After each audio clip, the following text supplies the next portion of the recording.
All right, hey everybody. Anybody that's eavesdropping, sitting there listening to me talk to myself in the dark. Sorry I didn't post anything yesterday. I was feeling really kind of tired, so I slept a lot. But I know I gotta keep the messages coming because I know that somebody out there. Don't matter who it is to me, just as long as one person, hears this and it helps them. So I'm gonna kind of pick back up on foundations.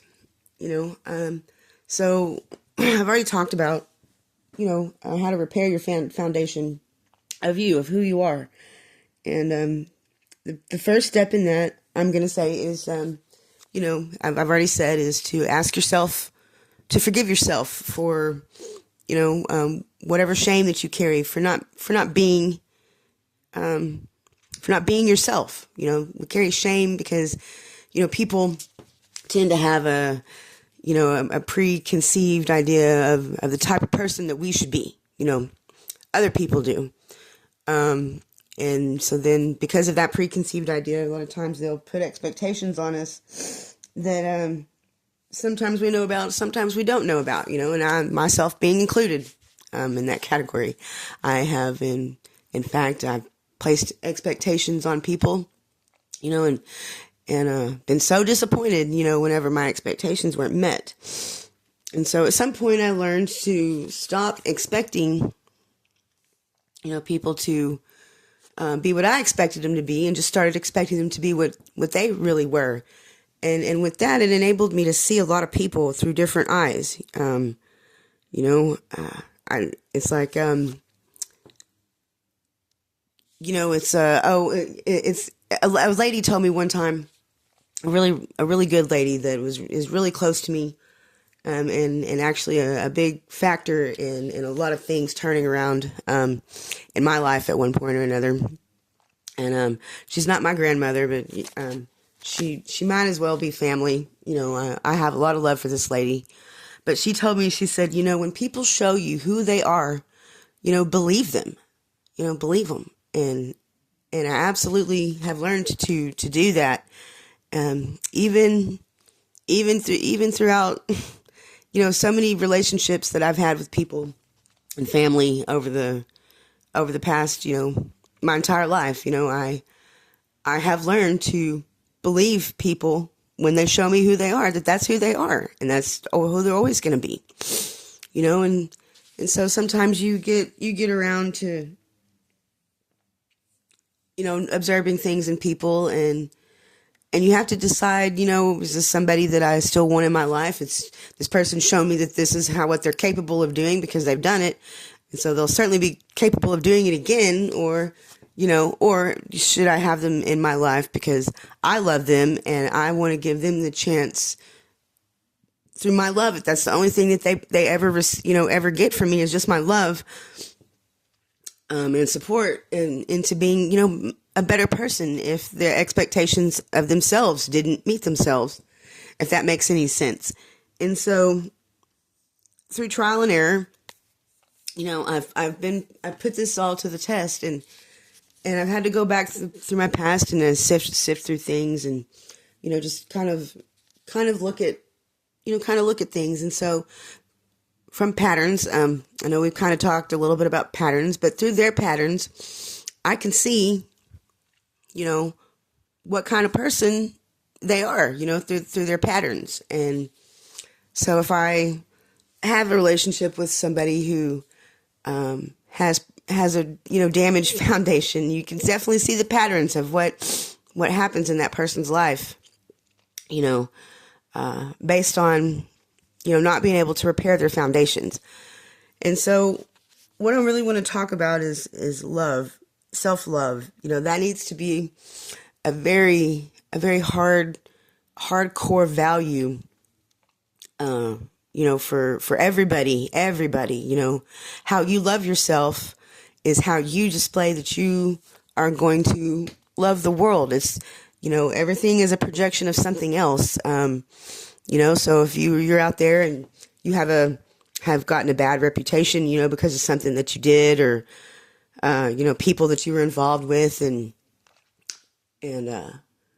it's not one that you can be proud of, and it's certainly not one that other people can be proud of. If you are showing signs of not loving yourself, then you can bet that that person doesn't love themselves. And why would anybody in this world think for 1 minute that if they can walk around not loving themselves, that anybody else would? Why would, it's like you don't even love yourself enough to straighten up, or to get clean off drugs, or to, not do things that, cause harm to others, find a more diplomatic way to do things, or, than the harsh reality of who you are. And because that doesn't show me that you have love. There's so many things that people do that have had no love for me at all, but I still continued to love them. I still continued to love them because for the longest time, I didn't have any self-love. I didn't know how to love myself, and so we're going to kind of talk about that, about the parameters of self-love. So one of the things that I would always tell people, because self-love is something that I have pushed, that you've got to love yourself enough to be the person, that you want them to realize that you are. You got to love that person enough to let that person shine. And so if you're, the example that I would always use would be, okay, so, you can be a person that, that loves yourself, and you do things from that love. So, like I mentioned before, at the old sanctuary, there was a lot of people that came there, for one reason or another, but, a lot of people that would come in there that were kind of, homeless, or, just in between lives, or whatever, they knew that they could come over to the sanctuary and get something to eat, and take a shower. And, in some cases, if I had an empty room, they could go crash out if they needed to, to find somewhere to crash out and sleep. That's just one of the things that we did at the sanctuary, for people. And, and I did that out of love, out of love for the spirit, because sometimes if you don't have just like one person out there that validates you through their love for you, then maybe it just makes it a lot harder for you to figure out like what you love about you, and not having that self-love already in place for yourself, it tends to make people spiral in ways that you didn't think that they would do, or, behave in a way that you didn't think that they would. So one of the examples that I would use would be like, it's the difference between, you got to be able to look in the mirror every day, or every morning, or every night before you go to bed. You got to be able to look in the mirror and be like, it could go either way. It can go any way you want it to. And know, that you love yourself, and that anything that you do in your life, that you still love yourself, so you could like feed the homeless and, donate $1 million to a church or whatever. And you can go to the mirror and be like, what? We did this today, self. We did this. We fed the homeless, or we rescued a kitten, or, whatever, man. I love you, dude. You're so badass. I love you, or you could say on the other end of it, hey, man, we went to the bar last night and we had, 40 shots and then went home with 20 different people, slept with all those people. Man, you rock. I love the way you party, girl. Boy, I love you. I love you. I love you, self. Whatever it is, no matter what you do in life, you have to be able to love yourself through it, no matter what it is. And if you can't do that, if you can't look in the mirror every day and be like, man, you did this today, and it's a really good thing, and it's something that you felt good about doing, and you can't start falling in love with yourself for those things, or you can't find anything that you've done within yourself, that facilitates that self-love, then you need to take a step back and look at your patterns. You need to say, okay, well, I really can't say that I love myself for doing, for telling this lie, or, fabricating the story about somebody, or tricking somebody, or, whatever. I can't really love myself, I can't hold my head high and say, well, I love myself, for being devious, for being diabolical. I mean, if that's something that you can't find love for yourself out of, then you need to change that pattern, into something that you can love yourself, from. And that's, just another step on my journey that I've taken for myself, is just learning how to love myself. And it's a really hard step, because I think a lot of times people hang on to certain emotions and grief and, bad circumstances, as opposed to, being able to love themselves, or they're told by third parties. If we're talking about, yourself and you as being the first two parties, and outside influence being a third party, but a lot of times I think a lot of love is lost for yourself, through the means of third parties, of outside influences, people that are outside of you or your environment or this and that, I always felt kind of shameful around my family because I didn't have the things that they have. I didn't make good choices to have the things that they had. And it wasn't that I was jealous of what they had. I was really proud of everything my family had ever accomplished for themselves. I was really proud of that. But I always felt like I should have shame for not making those decisions, making better decisions in my life, to have the same things. Like I wasn't on the same level as them, And so it always made me kind of feel ashamed of who I was. And that's a tough thing, to go through life, is carrying shame and guilt and just bad judgment about things and this and this and that, and on top of that, well, I'm here to say that anybody who's ever played a part in somebody's life where, however the circumstances may have, come down of how that they were able to love themselves, like for instance, I know that there's people out there that will try to save a relationship or something like that using kids. They'll say things like, well, if you don't do this, or if you don't be with me, or if you don't do this or that, then you're not going to ever be able to see your children again, and da da da da da da, and or they place some kind of a blockage, on you just being able to love who you love, and allowing who loves you to love you, and that's horrible. I think a lot of times you see that with mothers, mothers of in relationships where, maybe the guy cheats or, steps out on the relationship, or, he won't stop doing drugs, or he won't stop a certain behavior that it ultimately will be their downfall, but they just won't change the pattern.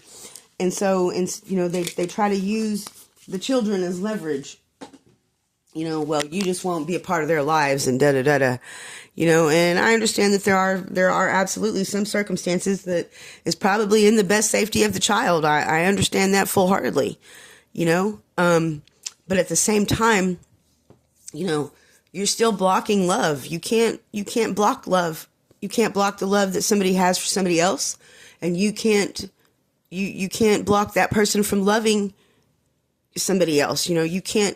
I can't, I love so many people throughout my lifetime, family and, relationships and things. And there's always come a point whenever it's felt blocked, like my parents had a real big issue with my aunt, because she was gay.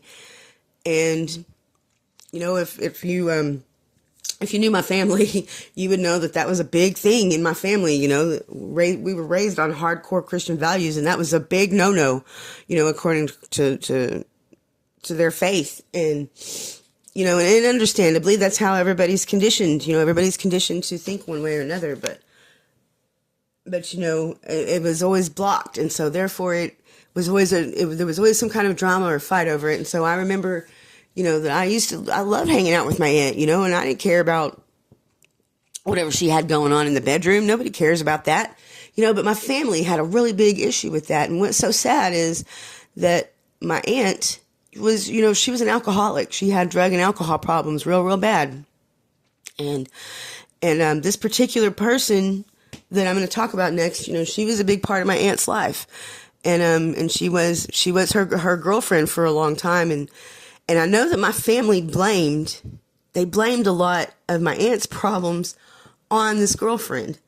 And they really should have, they blamed her for drinking and for, they probably blamed her for being a lesbian to begin with. And what was really funny is this girl that was the girlfriend, she was a really good person. She worked as a drug and counseling, I forgot what she told me it was called, but it was basically like the drug counselor person, for the prisoners in the prison system back home. And, she had been sober from alcohol, until this day, to my knowledge, the last time I talked to her, she was still trucking in there. But I know that she didn't drink with my aunt. She really tried to help my aunt, to overcome this addiction and overcome this stuff. She really did. And it really made me sad, because I feel like if there had been so much resistance from my aunt's family, or from my family too, I guess, but from our family, that this woman loved my aunt, and my aunt loved this woman, and that because of who the girlfriend was, it might have actually saved my aunt at some point, but my family never could accept her, they cursed her, and a lot of that was my grandmother, I'm going to talk a lot about my grandma. She was a beautiful person, but she still had her flaws, she wasn't perfect, not perfect, but, and that was something that maybe she shouldn't have done, because if she would have just let that woman, come in and really help my aunt, instead of being a blockage to that love, that maybe my aunt would have learned, that she could love herself enough, to stop being an alcoholic, to stop being, being all the things that my family hated in her. They didn't hate her. They just hated the things that she did. And so I've come up against that a lot. And so, and I know there's a lot of cases out there where people are blocked from love. And whenever you block people from love like that, it blocks something inside that person, from loving themselves. And so, what I really feel like just needs to happen, if you're going to start repairing your foundation, you've got to love yourself. You've got to quit all the patterns that lead up to moments where, people find shame in those, where you show yourself, that you show the world that you don't even love yourself enough to do these things, so why would anybody else give a shit? Why would anybody else care? And so once you figure out your patterns of, we'll just call it your patterns of self-hate, and you start repairing those or removing those or rearranging those or whatever you got to do, so that you can look in the mirror every day and say, you know what, this is who you are. And, and I love you for that. And I think that, you'll see that people will start coming out and being like, I love who you are too. It's not about validation. It's not about, somebody getting more attention or this, or all of the things that they want to label it as. I don't need anybody to validate me. I don't need anybody to prove to me what I know I'm worth. I know that the core values that I carry throughout life are really good values, and I love myself for that, and I'm loyal to those values. I am proud of those values. I've just come to the conclusion that I've got to stop expecting other people, especially people who don't really know me, don't really know who I am, whether they've been blocked from knowing who I am or they've blocked themselves, for whatever reason. You don't know me, and if you haven't been a steady thing, a steady, consistent thing in my life, in the past, we'll say, 15 years, it's because I feel like it's either you've been blocked somehow, or I have blocked you, because I don't see the things in you anymore that I tried so desperately hard to ignore. I've cut you out of my life until you can figure out how to go sit down and love yourself, because I've been forced to over the years, whether I wanted it to be that way or not. And so, anyways, I'm going to probably close this message and get it uploaded for you guys, on self-love. And so, what I want you to take from all of it basically is that, if you don't want people to see you in a certain light, and, as a hateful person, or a hating, because that you hate yourself or whatever, just remember, you don't need their validation, but you do need your own self-love. And so if you can't look in the mirror every day and realize what you do and what you don't love about yourself, and have the courage to change the things that you don't love about yourself, then why would you expect anybody else to love you? And the second thing that I would like everybody to take from it is, don't block anybody from loving somebody, or from being loved by somebody, just because you don't love it. Well, that doesn't have anything really to do with you if you don't love it. It's just, you got to set up boundaries around it, or, whatever you got to do, but don't block people from loving each other, real quick, I've never really tried to tell people who they can and can't have in their lives, or talk to, or, talk to whoever you want to. I mean, but if I start seeing signs of patterns that I know end very badly for me, I should still be able to have that choice, just like they should still be able to have that choice to block that pattern, or to remove myself from that pattern, and I always want to give people a chance. Even if it's more than one chance, even if it's more chances than they think they deserve, every single chance that they can possibly take, until I see, okay, they're they're changing the pattern, and it's okay. It's safe to have this thing or this person or whatever as a part of my life, or it's not safe to have this thing or this person a part of my life, because they won't stop and love themselves. They won't stop to see what they're doing is destructive, and it only ends in heartbreak. They won't, because they won't look in that mirror at themselves, and they won't be like, you know what? I don't like this about myself, so I'm going to change it, and then do it, and that's the message that I'm trying to give, is like, have the courage to love yourself, have the courage to ask yourself for forgiveness, because until you fix all of these things in your foundation, you can't possibly ask somebody to forgive you of something that you did that possibly blocked that love for themselves, and help them, and so anyways, I'm going to close this message out. And so I hope everybody got out of it what they needed, and I'm going to get better at these videos, where I'm not saying all the time. I act like I know how to talk to people. It's just really weird talking to my phone. This was a lot easier when I had somebody sitting in front of me to talk to them. But as you know, I'm not in a position where I'm willing to do that anymore. So I'm still trying to fill myself around my own audience, I guess you could say. Be comfortable in my own audience. And I'm getting there, I think. But anyways, I just hope y'all keep listening. And I wasn't gonna ask this, but if you are listening and you want to keep listening, great. There's a lot of people out there that I think will be able to get something out of my messages and all of my little personal stories that, don't throw anybody under the bus unless you know that you were writing it, and that's very few people in this world. So anyways, I just ask you guys, if you're gonna watch, like the videos, subscribe to the channel, shoot me a comment, love or hate, I'll take them all. I don't care.